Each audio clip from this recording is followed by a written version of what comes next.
আসসালামু আলাইকুম, Habibullah village nursery আপনাদের সাথে আজকে পরিচর্যা নিয়ে এসেছি। সহজ জিনিস শসা গাছে কীভাবে ব্রাঞ্চ বার হচ্ছে, কীভাবে আপনার শসা গাছ ভর্তি হইবে তাইলে আলোচনা করব।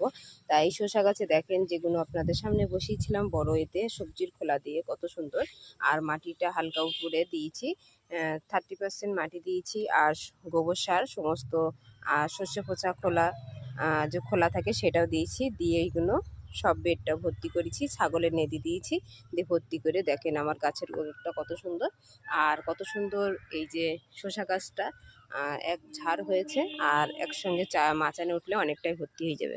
আর শসা গাছের এই যে নতুন শাখা এখান থেকে বার হচ্ছে, এইগুলো আপনারা এই যে এই ব্রাঞ্চগুলো অবশ্যই কেটে দেবেন, তাহলে মাথায় গিয়ে আপনারা শসা গাছের পাতায় এরকম নতুন শাখা বার হবে না। তখন আপনি এই যে এখানতে আছে এটা থাক, যখন নিচে থেকে উঠবে তখন নিচে থেকে আপনাকে কেটে দিতে হবে। এরকম কেটে দিলে তাহলে উপরে গিয়ে ঝাড় তৈরি হবে, সেখান থেকে মাথা কেটে দেবো। এই যে শাখাটা আছে এর মাথা কেটে দিলে অনেকটা ব্রাঞ্চ বার হবে, তখন আপনার পুরো গাছ ভর্তিতে। এখন কাটবো না, এখন এক সপ্তাহ পর কাটবো, এখন সবে মাচানে উঠেছে। আর এই পাশে যে এইগুলো ঘাসগুলো আছে সেইগুলো অবশ্যই তুলে দেবেন, আর এই যে নিচের পাতাটা অবশ্যই এভাবে কেটে দেবেন, তাহলে এর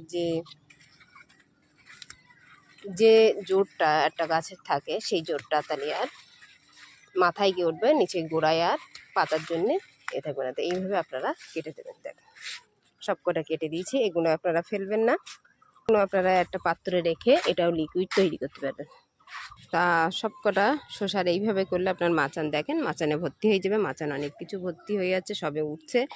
আর এই যে দেখেন আমি সবেদা গাছটা এখানে কাটিং করে দিয়েছিলাম, তা কত সুন্দর আপনাদেরকে দেখাচ্ছিলাম, যে পরের ভিডিও দেখিয়েছি যে সবে বার হচ্ছে, আর এখন দেখেন কত সুন্দর ঝাড় হয়েছে। এই ঝাড়টা থেকে অনেকটাই ঝাড় এই যে আছে এরকম, এই গাছটার 1 বছর বয়স, তা কত সুন্দর ঝাড় হয়েছে দেখেন।